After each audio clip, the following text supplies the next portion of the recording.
Hey. Welcome to episode 1 of With the First Pick, the CBS Sports NFL Draft Podcast. I'm CBS Sports draft analyst Ryan Wilson, and I'm joined by our general manager, Rick Spielman. Remember, you can watch the show on the Pick 6 YouTube channel, get the audio version on your favorite podcast platform by searching With the First Pick. And since we're brand new, it would mean the world to us if you could like the video on YouTube or leave a comment or even a 5-star review wherever you get your podcasts. Like I said, I'm Ryan Wilson. I've been at CBS since 2011. You may remember me from such shows as the Pick 6 podcast, where I still antagonize Will Brinson several times a week. I've been covering the draft since 2018, and I'm joined by longtime NFL general manager Rick Spielman, whose insights are truly going to be invaluable in the show. That's the whole point, having smart people on to tell us things we don't know. Rick's got more than 30 years of NFL experience with 4 teams, started as a scout, was the Vikings general manager back in the day. So Rick, let me ask you, what's more exciting for you, being on the inaugural episode of With the First Pick or being the man responsible for drafting Justin Jefferson? Because I would imagine they're similar. Oh, by far, as being on this podcast, I prepared more for that than I did for any draft that we've done, just because I'm doing it a lot of this film evaluation on my own. But no, I'm extremely excited to be a part of this program, and hopefully me and you can give the fans out there some insight on what we see and what's coming up in the draft. Well, we've had some talks, you and I, over the last few weeks about some prospects. And if it's anything like that, people are going to be in for a treat, because I've learned more in 2 weeks than I learned in the previous 4+ years doing this, just through all your experience, and you're incredibly gracious. So this is going to be fantastic. Also, let me do a little housekeeping before we get going, since this is the first episode. Also got to introduce my man, Debo. We drug Debo out of retirement from producing. He was in the corner office of the podcast studios. Now he's back in the booth. So Debo's here. If you need more Debo in your life, this is the place to be. What's this show going to be about? Well, we're covering the NFL draft, but not just from September till May. We're going to cover it all year round. And that means we'll have episodes once a week to start with me and Rick will be a fixture every week. And then we'll expand it as we get closer to the actual draft. We'll have a cast of characters on from our coworkers, from insiders around the league, from interviews with front office types, player interviews with draft prospects. So that's something to look forward to. And by the way, remember, With the First Pick is available on the Pick 6 YouTubes, as I mentioned, and anywhere you get your podcast. So please subscribe. In more general terms, what can you expect from this show once a week? And then hopefully as it expands, mock drafts, because that's what we do around here. We'll talk about big boards, and I know Rick has some theories about how big boards should be properly set up as opposed to how we do it in the media. So that's something to look out for. We'll rank these guys positionally. We'll rank them, as I mentioned, in terms of the big boards. We'll have coverage from top to bottom of all the All-Star games. The Senior Bowl is the big one, but the Shrine Bowl is incredibly important to what NFL teams do in terms of their evaluation process, the Combine, of course, pro days, and then, of course, leading up to the draft. And like I said, most importantly, we'll get our insights from Rick, who will give us behind the scenes peek at how NFL teams prepare for the draft, from summer scouting all the way to Mr. Irrelevant. All right. That's it. Chit chat's over. Housekeeping is over. Let's get to it, Rick. Let's start with the draft order. And as we sit here on Monday afternoon, still have a game tonight. But the draft order, as you sit here, Rick, is the Texans have the first overall pick. The Bears, the Lions with that pick from the Rams. Yeesh. The Seahawks at 4 have that pick from the Broncos. Sheesh. And then the Steelers at 5. Now, obviously, all these teams have different needs, and we can go through that if you want. But I just want to get a sense, if you're the Texans have the number 1 overall pick, and you potentially need a quarterback because you drafted Davis Mills last year in the 3rd round. He's been okay, but not great. He got benched this week for Kyle Allen. What is your thought process as an organization that's been struggling for the last few years? Yeah, right now, all their scouts are on the road. In fact, I was at the Miami Pitt game Saturday night, which was not a very good game, but ran into Nick Caserio out there, who's the general manager of the Houston Texans. And just knowing where that organization is right now, and they traded away Deshaun Watson. They had a really solid draft, I thought, last year. But with the first overall pick, you can change the trajectory of your franchise by taking one of these quarterbacks. And you know that Mills is not the answer as a franchise quarterback. We saw Allen play this past week against the Miami Dolphins, and he's sure in the heck not the answer either.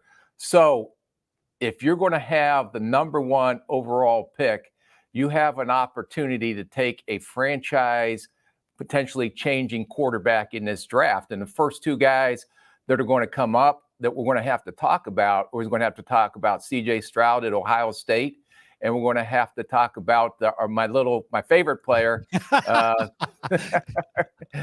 Bryce Young down at Alabama. So I'm anxious to kind of dig in here to talk about those 2 a little bit and what I've seen.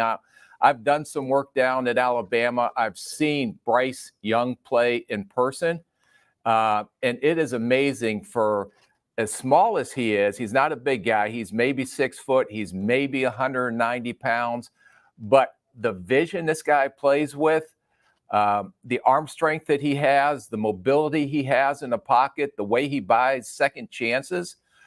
When I watched him, and I try to compare him to what guys that I've seen coming out in the draft, but it was hard to compare. And people are going to say I'm crazy, but that's why we do on the show, right? We come up with different theories to throw things out there to see if they stick against the wall. That's what we did in draft meetings. But watching him operate Alabama's offense is like watching Steph Curry of the Golden State Warriors operate their offense in basketball. And some of the plays that he makes on the field, and I've seen it live in person, is I'm not saying he's Patrick Mahomes, and everybody wants to try to compare him to maybe a Kyler Murray type guy, but his vision and for how small he is, makes plays like Patrick Mahomes makes plays on Sundays for the Kansas City Chiefs. The other thing that really stuck out to me about him was for a guy that's maybe 6 foot as a quarterback, rarely did I ever see him, and I can't recall any games that I've seen him get balls batted at the line of scrimmage. So he has that ideal instinct to find open windows between all those trees that are in front of him, and to deliver the ball on time into his playmakers. So here's the thing, and we've talked about this for sure, Rick. I think I mentioned to you that I went back and looked going back to 2000 in terms of the combine measurements, and the only 2 quarterbacks that stack up physically, and I mean on the short side, obviously, and even light, because Bryce doesn't weigh that much, Seneca Wallace and Joe Hamilton. Now, neither was a first-round pick. In fact, both were day 3 picks. I think one went in the 5th and one went in the 7th. And neither had a long-term career as an NFL quarterback, not necessarily because they were small, but there is no precedent for it. So, and you know this certainly better than most people on planet Earth. If you're sitting there with the number 1 pick and you have to absolutely hit a home run, are you going to take a Will Anderson who feels like a Chase Young, Nick Bosa layup? Or are you going to mortgage the future on a small quarterback? And look, he's not as thick as Kyler. He's not as thick as Russ. So you can't even lean on that. Oh my God. Well, you're going to throw C.J. Stroud out, and he's not even a part of this conversation. Let's bring in C.J. Stroud. And look, let's even bring in Will Levis, because he is so controversial. I was talking to a team last week that is dead set against Bryce Young, and they would take Will Levis before Bryce Young just because of the physical stuff. Right. I agree. Yeah, there's rumors out there already, and we haven't even got to December yet. Let's go back and say, I watched the tape on all your comparisons, I guess, if you want to make that from a size standpoint, to Bryce Young, and neither of them have the skill set to play the position like Bryce Young does. And the other thing you have to remember is when you're watching these NFL games on Sunday, and we watched the game last night where the Monday Night Football game turned into a Monday night track meet, the way Jalen Hurts was running up and down the field. The game has evolved differently, where guys like a Bryce Young have an opportunity to be very successful in the league because even though he's on a smaller side, all these quarterbacks coming out are extremely good athletes that have some mobility and are able to make off-schedule type throws. And I believe that that Young can definitely do that. And if you want to we can go down the road here and throw C.J. Stroud into this mix, because he is probably the best physically as far as his physical stature, fitting an NFL prototype quarterback.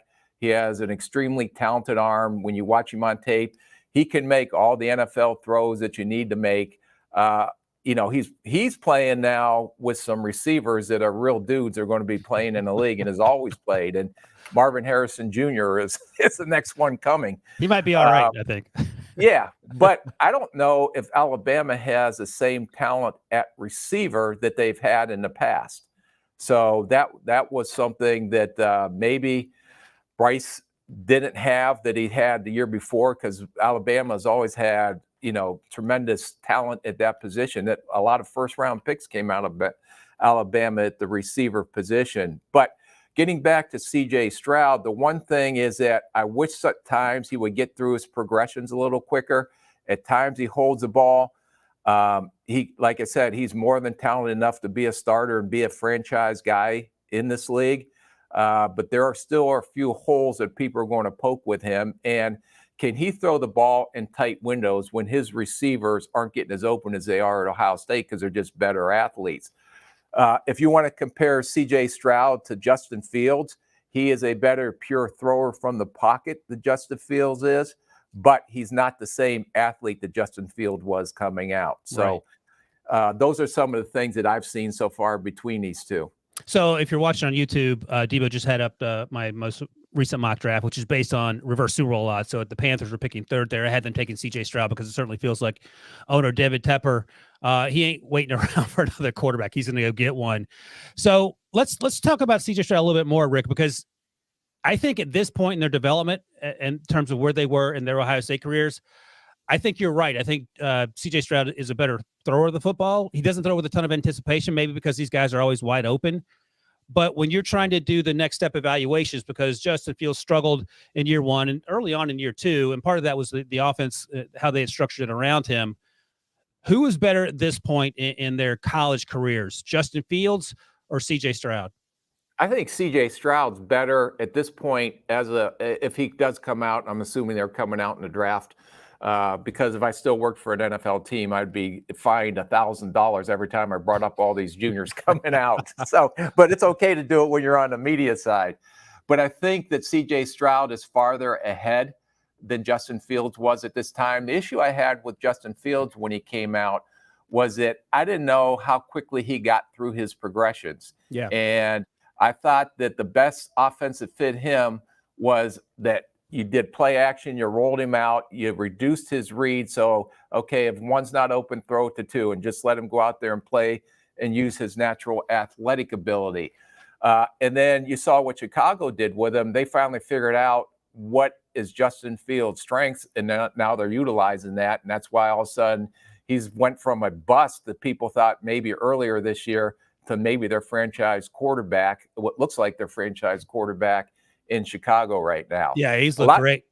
Yeah, and a lot of it will be determined too on once you start this process, when you get through all the intelligence scores, the mental quickness scores, the interview process, that'll start separating some of these guys. But I think at this point, you're purely talking about right now, and what we did in our December meetings is we'll get all that information in due time. But let's right now just talk about what we're seeing on tape and why we like or don't like a guy.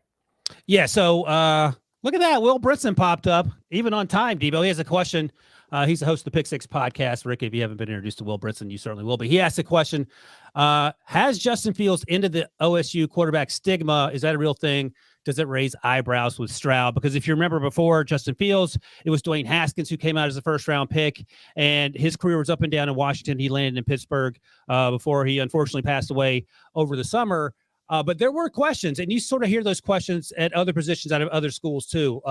Used to be Big Ten running backs that couldn't withstand the pressures of the wear and tear of the NFL. So where are you on? Is there a stigma with quarterbacks that are coming out of Ohio State? Is it a function of the offense, or is that just media creation? I think you have to judge each individual player on their own merit. I mean, you can't just say because this guy failed that anyone else coming out of Ohio State as a quarterback's always going to fail. So they're totally different skill sets as well. But I think, once you start delving into the things that will tell you whether this guy is going to be an NFL franchise type quarterback is when you start digging into his background. Does this guy come in and study tape on his own? How many hours? I know they got the 20-hour a week work rule in the college level. How much time does he do on his own? And what's really interesting is when you get these guys, and especially these franchise quarterbacks on the board, how quickly can they process and talk through what you're trying to explain? Because the defenses they're going to see in the NFL is totally different than the defenses they're going to face in college. And probably my biggest mistake that I made was when we made a mistake on a quarterback. The issue wasn't the intelligence part, because I always thought intelligence made the difference in a quarterback at this level. It wasn't always the athletic traits or the strongest arm. And I always made a comparison when I went and saw Jamarcus Russell throw at LSU, and then the next day or two, I went up and watched Matt Ryan throw, and there wasn't even a comparison who had the best arm talent. Right. But what makes a difference is the intelligence part of the game. And where I made a mistake is I put so much emphasis in the intelligence side of it that I didn't take into account, and you learn from your mistakes, is the mental quickness side and how quickly are they processing. So we came up with different ways to try to test mental quickness and how quickly they can process things. Like I could have a quarterback go up on that draft board and draw, offensive passing scheme. He can draw the protections. You can say, okay, this safety's coming down at the edge. How are you going to make your adjustments and who you're going to throw to? And for 20 minutes, he can get up there and talk and sound better than your offensive coordinator who's trying to explain to him. Where the difference is, and where we really try to hone in on it, was, can you do that in 2.5 seconds or less instead of the 20-minute dissertation you just gave us, and do that with a bunch of guys with bad intentions on the other side breathing down your neck? That's a BMAC-ism, bad intentions there. All right, quickly. So we talked about the Texans. They need a quarterback. But if you look at picks 2, 3, and 4, and even 5, Bears, Lions, Seahawks, Steelers, they don't need a quarterback. I don't think Geno Smith feels like he's proven himself. We'll see what happens there. But let's say you're taking a non-quarterback with those next 4 picks. Obviously, the Bears have a ton of needs. Are you taking the layup Will Anderson or Jalen Carter? Are you going to take a flyer on an offensive tackle who, and we've talked about the offensive tackle out of Penn State, who's only 19. He's turning 20 in a few weeks, unproven. Are you going with Broderick Jones, Skoronski, who has short arms out of Northwestern? What are you thinking of here, those teams 2 through 5 who don't necessarily have quarterback needs? Well, let's talk about the Bears first. And they do have their quarterback in Justin Fields, but I think they definitely need an offensive tackle. But to me, this is way too early to take an offensive tackle in this draft when you have Will Anderson and you have a Jalen Carter on the board, who both are probably the best players on the board and definitely the best defensive players on the board. They can use an inside guy. They can use an outside guy. They traded away Quinn to Philadelphia earlier this year. So they're going to have – it's a win-win situation for the Chicago Bears. Do you want the edge pass rusher, or do you want the most dominant player, who I think defensive player in this draft, and Jalen Carter, who can not only play the run but also rush the passer? So who would you want there, though, Rick, if you were the Bears, if you had to pick between those two? I would take either one of those. Is that the right answer? Sure. I don't know if you can go wrong with it. It's harder to find. I think there's some edge rushers in this draft. Yeah. Jalen Carter, to me, is a unique prospect because of his size, the way he plays the run. But it's hard to find inline pass rushers, and he can change the game as an inline pass rusher as long as during the draft or in free agency you're able to add, and the depth of this draft class are able to add some edge rushers to the mix as well. So I would probably lean towards Carter here. I just think he's too good a player, but I also like Will Anderson a lot as well. So, Rick, let me ask you this. So let's say that the Bears take Jalen Carter, and we saw what happened to the Seahawks yesterday in terms of their run game or lack thereof. Is there any thought of going from 4 to 3 in this scenario if you're the Seahawks to go get whoever isn't taking Will Anderson or Jalen Carter, because you are so desperate to fill that front 4 with players who aren't stiffs, for lack of a better term? Now, you can take a player like Miles Murphy out of Clemson, but he's raw. He is not either one of these players. He may be great in 2 years from now, but you need help right away. Would you think about at all trading up, or would you just sit pat and see what happens? No, I'm going to sit pat because I know someone's going to fall to me, because I'm assuming right now, as we sit here today, the Lions are going to be looking for a franchise quarterback. And I understand Jeff Goff has done great this year. They're putting up 30 points a game. But if you want to turn that franchise around, you have to go out and get a franchise quarterback. So I'm betting if I'm Seattle, that I'm going to sit there, let the Lions either take Stroud or Bryce Young or whoever they think is their best quarterback, and then wait for one of those two to fall. Let's say the Lions break rank and maybe go and get whatever Anderson or Carter, whichever ones falls to them. Knowing Seattle and John Schneider and the way they operate and Coach Carroll, that I wouldn't be surprised they do go and get a pass rusher. And you want to talk about some of the Clemson kids, which you mentioned, but I'm going to throw something out there that maybe people think you're out of whack. But I know the way that Seattle thinks, and they don't care what anyone else thinks. But I wouldn't be surprised if Tyree Wilson from Texas Tech comes into this conversation. He has a little Bruce Irvin vibes to him, don't you think? Yeah, a little bit, but he's bigger. He's bigger than Bruce Irvin. But Bruce Irvin was a crazy pick. LJ Collier was a crazy pick by media standards. Even Rashad Penny was no one saw that coming. And sometimes they've hit, and Bruce Irvin's still there, which is hard to imagine. And sometimes they don't work out, but that's a great call. Make a note of that, Debo, because I think Rick might have hit the first home run in with the first pick podcast history. So before we move on, let me ask you about the Steelers. They're at number 5 right now. I mean, you were in the league for 30 years. I don't know. They probably had 2 losing seasons during your time there, time in the NFL. And this is the first time since 2003 they're on pace to have a losing season. They have needs everywhere. There's no way they're taking a quarterback. Let's say their favorite quarterback happens to be here at 5. You're not taking a quarterback, right?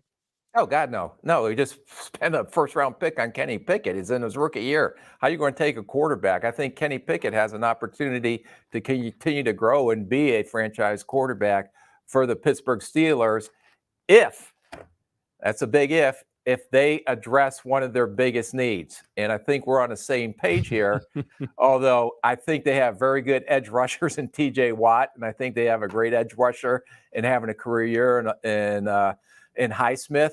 But they need offensive line help, and they need to go get the best tackle available in this draft to help solidify that front, especially for a young rookie quarterback.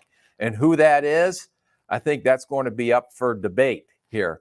But what I'm going to tell you this is most of the time now, this is Omar's first draft that he's running. It's always been Kevin Colbert, and back in the early 90s, I worked with Kevin Colbert with the Detroit Lions when I was coming up as a young Blesto scout or combine scout. And I knew that Pittsburgh is usually a little bit more conservative, just like that pick we just threw out about potentially what Seattle would take. Pittsburgh usually goes with a for sure guy. And especially when you're this high in the draft, you want to make sure that this guy is going to be a hit. Now, there's a couple names that are going to come up, and I'm going to throw them at you, Ryan. Okay, the short arm guy from Northwestern, who may be the best offensive tackle coming out, but may have the lowest ceiling. Peter Skoronski. Because of his short arms. You can go ahead and look at Paris Johnson Jr. at Ohio State, who's probably a solid starter in this league. I don't know if he'll ever be a Pro Bowler. And by the way, Rick, both those guys can play inside or out.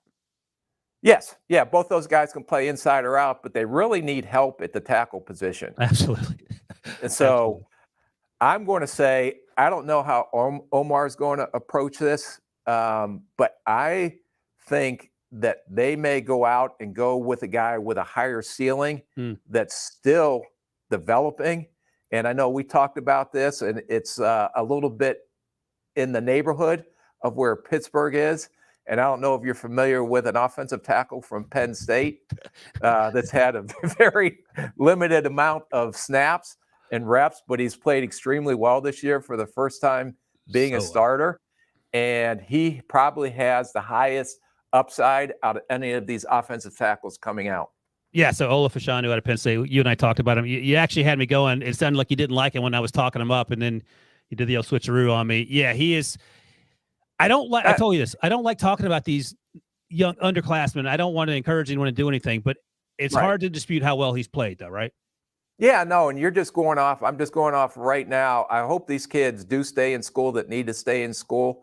I think the NIL deals are helping some of these kids make the Right. decision to stay in school. But also, if you have an opportunity, and I've talked to a lot of head coaches at the collegiate level, if you have an opportunity to be a top 5, top 10, top 15 pick, a first round pick, why would you risk going back when you can go out and get your money now, especially if you're going to be drafted that high? No, absolutely. All right, let's go to rivalry weekend. Excuse me.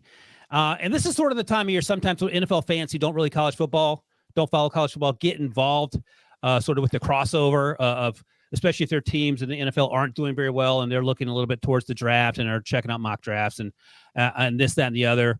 And it's also not necessarily an exclamation point for the college football season if you've been following throughout, but it is an opportunity to see matchups that may have already happened this year and see how players have progressed over the course of the season, if you're interested in that sort of thing. So let's start with LSU and Georgia. Brian Kelly making magic happen down in Baton Rouge, which is This week. Except this week. He still got his way to the title game. But I think he's exceeded expectations for the most part. So we talked about Jalen Carter on Georgia. Give me a guy on either side that you're interested in seeing how they perform, because this is going to be a great matchup for LSU because everyone on Georgia's defense is as good as ever, and Georgia's offense, we know what they're capable of doing, even though it's not necessarily dynamic with Stetson Bennett. Yeah, I'm interested just because of the, Ringo has had, to me, a solid year. I don't see him as a Jalen Ramsey type shutdown corner, but I think he's a solid corner that will be vying for his position amongst 4 or 5 corners that are coming out in this draft. Broderick Jones is an interesting cat at offensive tackle, not as big as the Penn State kid, but just as athletic. But I don't know if he's ready to come out yet. I saw some earlier tape on him. He's raw from a technical standpoint, leads to physically mature a little bit more, but he has tremendous feet and athletic ability to play left tackle at this position. I just don't know how ready he is to just step in and say, hey, we're going to draft you and you're going to be a day one starter right off the bat. I think that's going to take that kid some time. So, but I'm kind of anxious to see Ringo, and a little bit, and his matchup against the receivers at Boutte. Kayshon Boutte, yeah, that's right. Boutte. Yeah, because Boutte has been kind of non-existent this year. I mean, I've been trying to search for tape.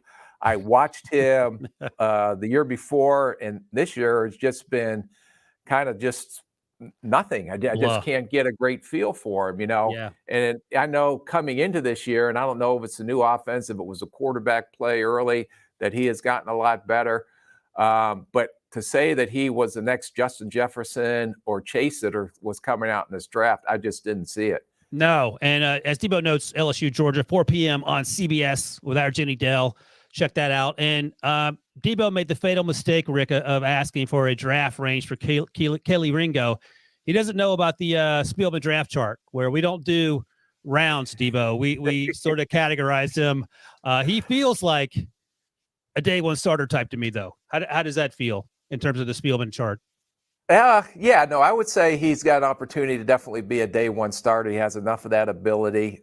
He just had to make as many plays on the balls in the air. He's a big corner that's going to be able to match up against big receivers in this league. He has what I call a little bit of big man movement skills, where sometimes he gets stuck out of his transition, especially in his pedal. He has to anticipate a little better getting out of his turns, but he does know how to go find the ball and go get the ball when it's in the air. And he's pretty good. I would give him, for a corner, better than average as far as coming up in run support. I liked him better. I like him better than I liked Eric Stokes coming out. And Eric Stokes has been pretty good for Green Bay. I don't know if you are willing to take that strong a stance, but that's where I'm at on Kelly Ringo. And he's enormous. I think that perhaps sways my opinion. And I'll ask you quickly, and then we'll move on to Clemson UNC. Did you watch Darnell Washington, the 6'7" tight end? A 6'7", 270-pound blocking offensive tackle that plays tight end? Yes, I did. Where do you put that guy? And is that a guy? Let me check the Spielman chart. Is he a guy that's not an immediate starter but may have a chance in his rookie season to contribute on special teams? Well, I don't think he's going to contribute on special teams, but, except Block- if he's block blocking on maybe field goal protection. But just watching this kid, the thing that really stuck out to me about him was, I don't know what you call him, was that old school wide tight end that really likes to block. I mean, he gets up into the faces, guys. He tries to finish. He's very good out in space. He'll throw guys out of the bar when he gets his hands on them. Yeah. But he's a little bit clunky Like when he's running up a plotter. He's running up into his routes. He's not exceptionally quick into and out of his breaks. The quarterbacks probably thinks it like they're thrown into a mattress because of his size. But he does have good hands. I just wish he made a little bit more of those wow type catches when he had an opportunity to. He's going to be a safety net because he's not going to do much after the catch. But I think this is kind of a rare thing to find because there's not many tight ends that come out in today's college game that are this size, that are actually better probably as a run blocker than they are going to be as a mismatch tight end receiver in the passing game. Yeah, no, absolutely. He's intriguing in that you don't see a lot of guys like him on the football field playing tight end. All right, let's go to the ACC. Clemson versus North Carolina. Clemson coming off that demoralizing loss, of course, and North Carolina lost as well to NC State, which may even be more demoralizing. Shout out to Will Brinson, who finally had something good happen to him this year.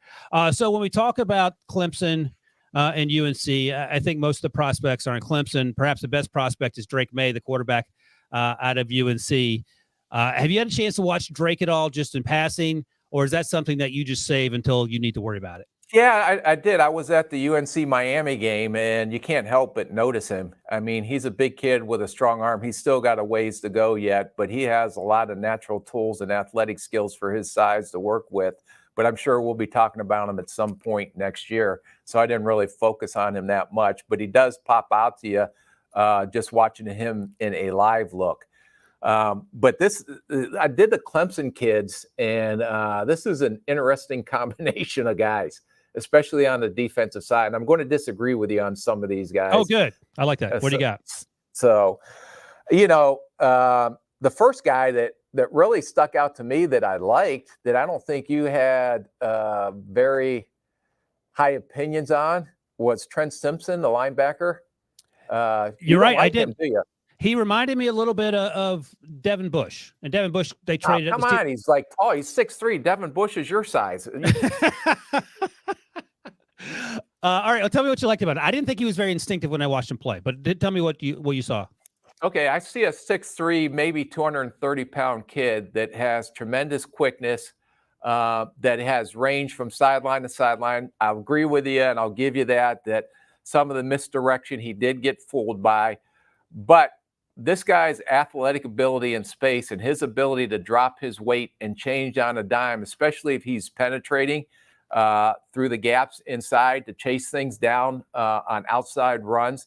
The other thing that I noticed, and none of these linebackers, and eventually we'll talk about all these linebackers, none of them really know how to take on with their hands, or what I call play with heavy hands, when they come up there and have to jack an offensive lineman, because they're going to have to learn how to do that when they get to this level.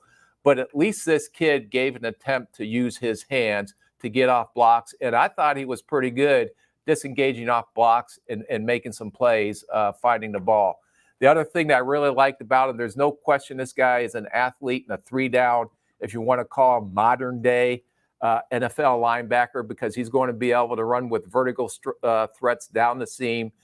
He's very good in zone coverage. He has quickness out of his transition to close back to underneath routes. And I think he has a little bit of a knack in rushing the passer when they do blitz him. Now, if he gets confronted, he's going to get stoned. But with his finesse and his athleticism, he usually can create mismatches. And some of the pass rushes that I saw when he came in on a blitz, he was able to harass the quarterback.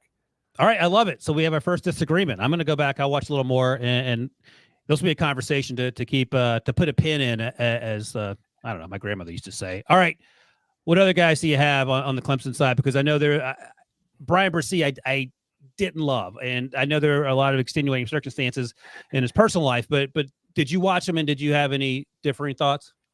Yeah, if you watch Carter from Georgia and then watch him, then you're like, oh God, right. Yeah, that's like going, and getting a prime rib at the best steakhouse in the and then getting maybe ground chuck when you watch him play. But I think he is big. He's 6'5". I think he's close to 300 pounds. He's not as near as twitchy as Carter is. But he does have a knack as an inside pass rusher to jolt the offensive tackle, and he knows how to work the edges. Now, he knows how to bend at the quarterback level. He just plays with too high of a pad level right now. And the same thing shows in the run game.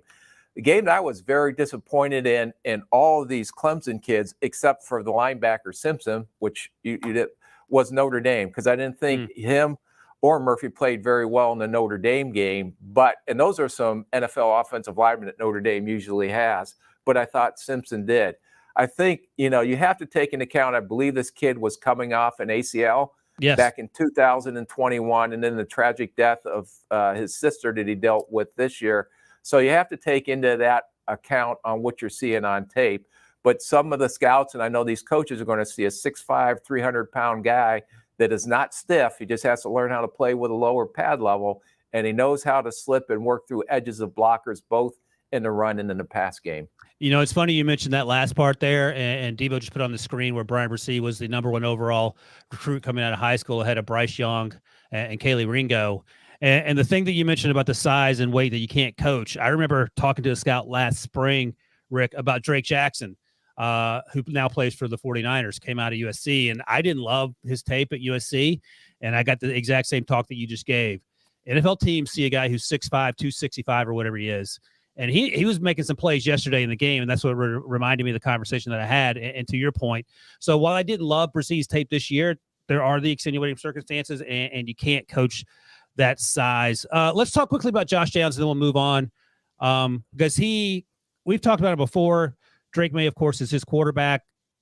He does some electric things.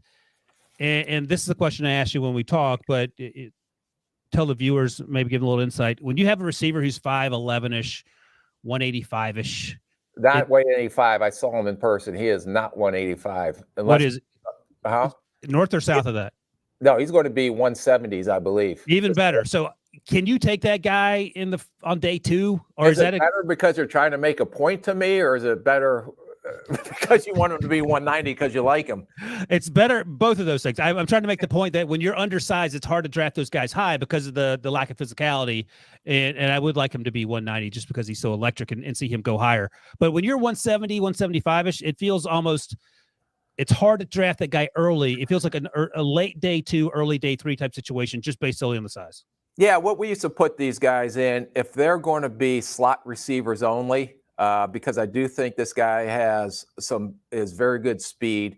I think this guy can separate into and out of his cuts. I think this guy has some movement skills and can make some things happen after the catch.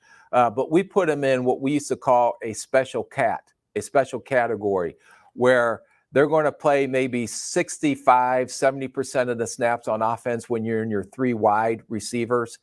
But also, I think this guy has a chance to be a pretty good punt returner in the league. So that's going to add value to him. So when you sit there and say, hey, if he can play 65, 70% of the snaps on offense, depending on my system and how much 3 wide we're going to run, and he become our punt returner and we can get the ball in his hands that way, that also adds value to him. But that's where you start to see these guys go, especially if this guy runs like I think he's going to run in that 3rd round area. All right. I'm glad you mentioned that. I'm going to jump around to Kansas State TCU. And I want to ask you about a similar type player who's actually even smaller, and Darius Davis. Did you get a chance to see Darius? I did watch Darius Davis. So yes, he is electric, but he weighs 115 pounds soaking wet. I'm kidding, but he's not heavy. And then talk about him, and then talk about Quentin Johnson, who is a grown man, has probably been a grown man since 6th grade. Well, just watching Davis, he is an expert in jet sweeps, and he's an expert in bubble screens. Other than that, I don't know if he can run a route or not. So it's like they get him on offense in a situation where it's punt return right, punt return left, and just let him go. Yeah, but the one thing in the SMU game I saw, they gave him a little jet sweep, and he went around the corner and outrun. Not that I'm saying SMU has any great shakes on the defensive side of the ball. I'm sure they have some good players, but he just outran them, and it wasn't even a contest on how fast this kid is. And this kid is a punt and kickoff returner. Right.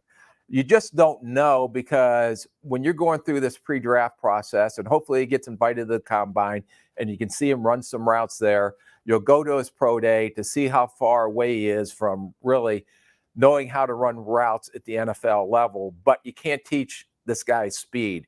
So he's probably going to fit, for me, in that special cat category, especially if this guy runs 4.3 and maybe even faster, at least, you know, what you see on the game tape. Right. But he is nowhere near the receiver that Downs is, who we just talked about. Right. But you probably may draft him just because of his punt and kickoff return skills, and he can win you a game probably that way.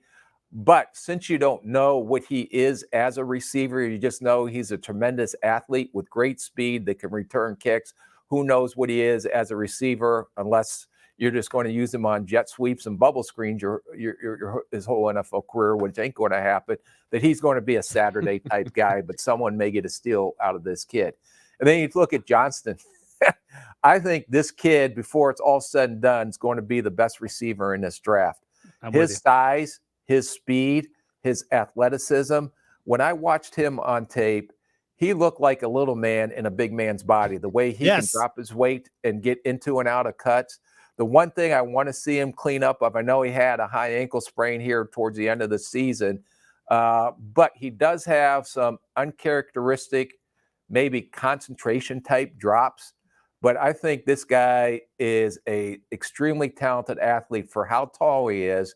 And he's not stiff. I mean, when you watch and break him down on tape, he can actually drop his weight like a little receiver and get upfield after the catch, and he has great speed. And he's an explosive playmaker with the ball in his hands as well. So I think this kid has an excellent chance to be, by the time this is all said and done, the best receiver coming out in this year's class. Yeah, if you're watching on YouTube, Debo just put up the graphic where I had the Packers taking Quentin Johnston at 17. He may be long gone by then, because to Rick's point, there's a very real chance. It feels like that he could end up being wide receiver number 1. All right, let's go quickly through. You said he's Chase Claypool. This guy is way more talented athletically and not as stiff as Chase Claypool. You got to read the fine print. Johnson's above the rim playmaker whose athleticism and contested catchability reminds us of a more consistent Chase Claypool. But Rick doesn't like that comparison. All right, who's the comp for him? Oh, boy. That was a tough one. Yeah. I don't want to make a monster out of this guy yet, because that's why I said Chase Claypool. I was trying to set the bar low. He could clear that bar being 6'5". All right, let's go through quickly. I'll just mention a player from each of these games, and then we'll move on, because there's another a segment I want to get to that I think people will enjoy. Purdue, Michigan. Let's just talk about Blake Corum real quick, the running back. He does have a knee injury. It limited him last week. He suffered it in the Illinois game 2 weeks ago. Where are you at? I tell you this, and I tell other people, I have a hard time evaluating running backs. I can tell if a running back's good, but I don't know where NFL teams view them based on the criteria they're looking for. Where does Blake Corum rank for you as an NFL-ready running back? Yeah, I haven't gotten through all the running backs yet. I've seen most of the top running backs, but I mean, this kid is a 5'8", 210-pound fire plug that is best running between the tackles. The thing that I really loved about the kid was his vision and patience in line, and he has an excellent burst through the hole. He's one of those guys that goes from 0 to 60 initially, but we'll talk about the negative coming up here. He has very good balance off contact, but although he moves forward, he's not a pile mover. By that, I mean he's not overly explosive. Once they hit him, he's not going to move the pile going like this. Mm-hmm. Two things that he's going to have to prove during this pre-draft process is there's no question about his inside run ability and his vision. But I really have a question on how fast this guy is. Now, he broke a long one in the Penn State game and took it to the house. But I saw in the Illinois game, he caught a screen and got it upfield and had nothing but daylight, and they were able to run him down from behind. And I think he only has 10, 11, maybe 12 catches on the season. They don't use him on a lot of routes out of the backfield. So Can he be a viable receiver out of the backfield? When you watch him catch his few attempts, he's more of a body type catcher, although he didn't drop any. But I just don't know if this guy has the top finish speed. He's a 0 to 60 guy, which I mean from 0 to 20. He is lightning quick, but he kind of levels out the longer the play extends down the field. Mm-hmm. And like I said, I think he's going to be fast enough because I saw it in the Penn State game, but I really never seen him break it to the outside and just outrun an angle. Although if he gets squared up with a DB or a defender in space, he's going to shake and make him miss because he does have that type of elusiveness in the open field. I just want to see how fast he can run, and I want to see how good of hands he has out of the backfield. Yeah, no, that's great. That's great insight. All right, let's talk quickly about the USC-Utah game, and in particular, I just want to ask you about the tight end Dalton Kincaid. He's just turned 23. I don't know if that matters in terms of the process of bringing him on to 4-year contract or 5 years, so do you end up going in the first round? He's not going in the first round, so just keep going. 4-year contract.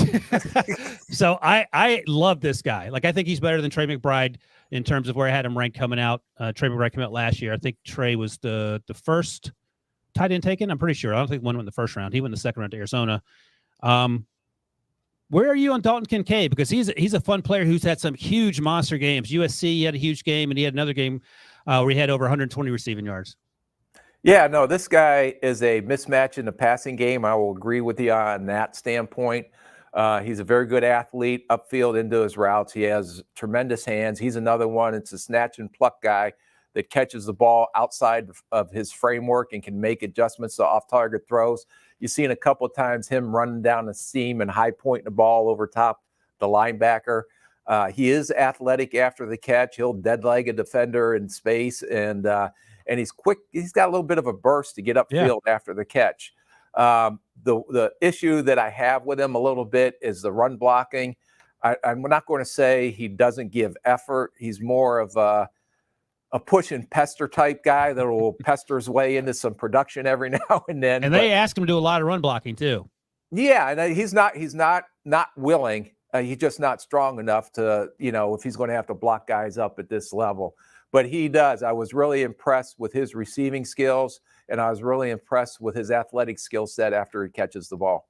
So USC's on the other side. We talked about Drake May, who is not eligible to come out yet.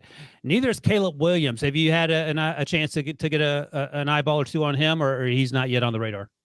Well, he is on the radar. I mean, how can you not notice the guy? He's going to win the Heisman. But it's not from an evaluation standpoint. But I did like the little receiver, Addison. If you want to, let's talk quickly about Addison, because Addison feels like he's in the same category as Josh Downs out of UNC. I like Addison better. No, totally two different guys. No, what do you mean? I think Addison's a first-round pick. I think Josh Downs is probably a late day 2, early day 3 guy. How are they different? Same receivers. I think Addison can play outside. He can play inside. He reminded me, he has speed, and I know he got hurt and is injured, and I think it was the Colorado game. He only had 1 catch for 2 yards. So he had to have a big game at UCLA, and that was a game that really popped out to me when I watched him. I think he has excellent speed. He is a very good route runner. He can separate into and out of his breaks. He has very good hands. He is quick and elusive after the catch, and he has home run speed when he gets the ball in his hands, and he can elude a defender in space. He just needs to get stronger, and he's a thinly built guy too. This guy's game, and you can call me crazy if I want, reminded me a little of and I want to say this, Devontae Smith when he came out of Alabama. Okay. I don't think Jordan Addison's listed at 6 feet on our scouting report. I don't think he's that tall. I haven't talked to anyone, so I'm not sure. No one's that tall on your scouting report. They go to the combine and they're all 5'9" by the time you get a measurement on them.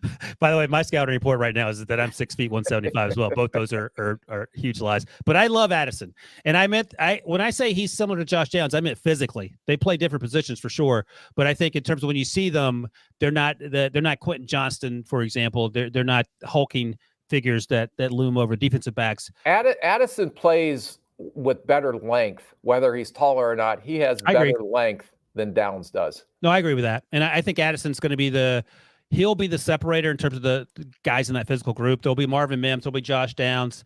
There are a couple other receivers that size that feel more like they're not going to go in the top 50, end up going 75 to 150 or whatever.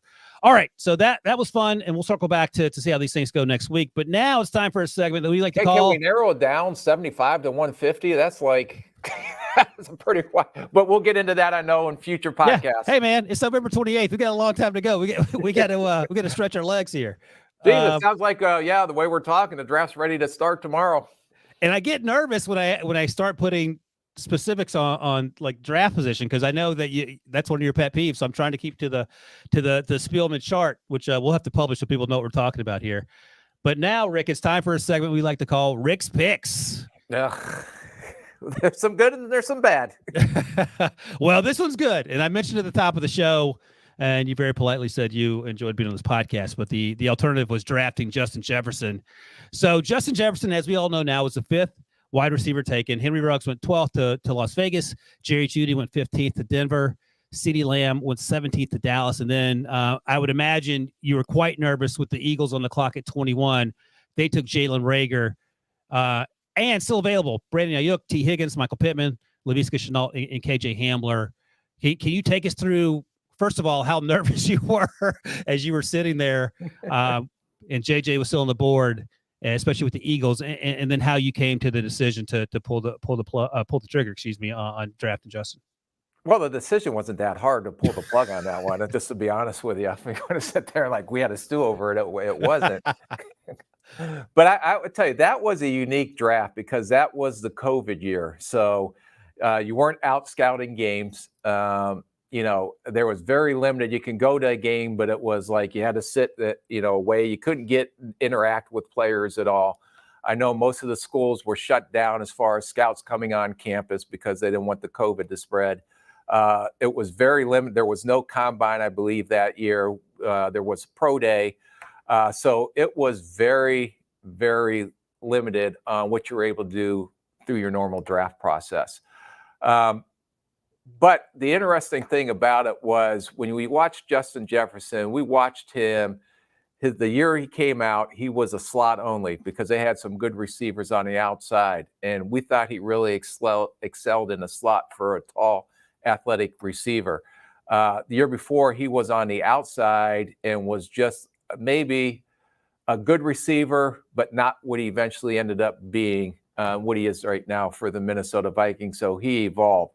So we spent a lot of time through our draft process. I remember myself and George Payton, who's the GM in Denver right now, actually moved into the JW Marriott in Mall of America in Minneapolis. And we were the only two people in the JW Marriott.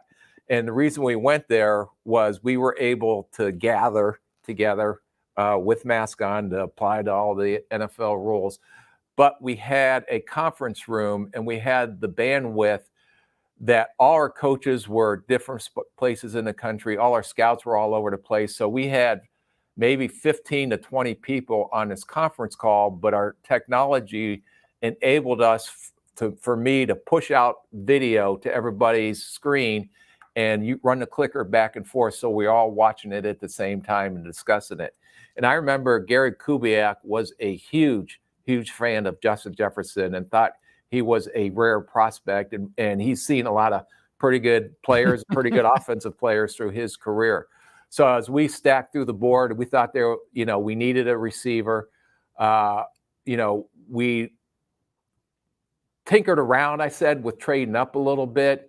But when you're in a draft, and we ended up just staying there, and we had a lot of offers when Justin fell to us. I mean, I don't know how many calls we fielded, but they were really quick phone calls. Thank you. Maybe we'll talk in the second round.